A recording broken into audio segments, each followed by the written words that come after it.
కన్యా రాశి జనవరి మాసం 2026 సంవత్సరం మాస ఫలితం ఎలా ఉంటుందో తెలియజేస్తున్నాను, జాగ్రత్తగా వినండి.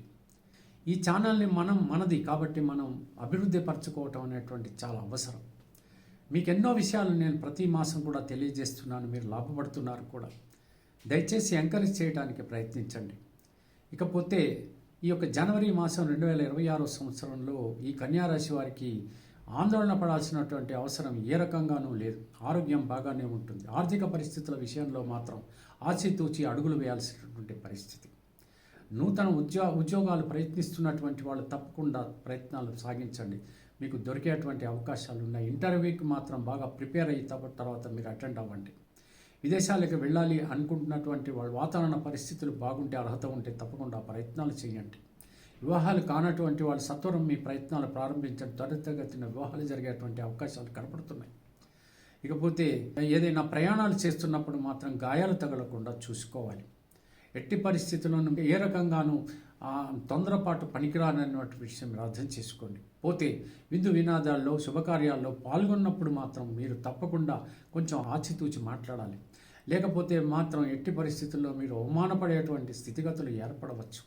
చాలా జాగ్రత్తగా ఉండాలి. కోర్టు కేసులు ఉన్నటువంటి వాళ్ళు తప్పకుండా జూన్ 2వ తేదీ తర్వాత మాత్రమే మీరు పోస్ట్ చేసుకుని ఆర్గ్యూ చేయడానికి ప్రయత్నించండి, విజయాలు చేకూరుతాయి.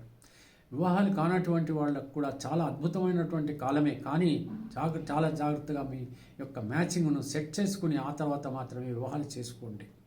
ఇకపోతే శనైశ్వరుడు మీ యొక్క కన్యారాశిని చూస్తున్నాడు కాబట్టి ఏమాత్రం ఆందోళన పడాల్సినటువంటి అవసరం లేదు. కన్యారాశి వాళ్ళకి శనైశ్వరుడు శుభుడే కాబట్టి మిమ్మల్ని ఎటువంటి పరిస్థితులను ఆందోళనకు గురి చెయ్యడు. కాకపోతే మీరేం చేస్తున్నారు, పుణ్యమా పాపమా అనేటువంటిది మాత్రం శ్రద్ధగా గమనిస్తూ ఉంటాడు. కాబట్టి ధర్మరీతిన మాత్రమే మీరు ప్రవర్తించినటువంటి పక్షంలో మీకు వచ్చినటువంటి ఆ నష్టము కష్టము ఏమాత్రము ఉండదని మాత్రం మీరు తెలుసుకోవాలి. ఇకపోతే మరో విషయం ఏంటంటే, మీరు ఎట్టి పరిస్థితుల్లో ఎవరిని అంత ఈజీగా నమ్మకూడదు.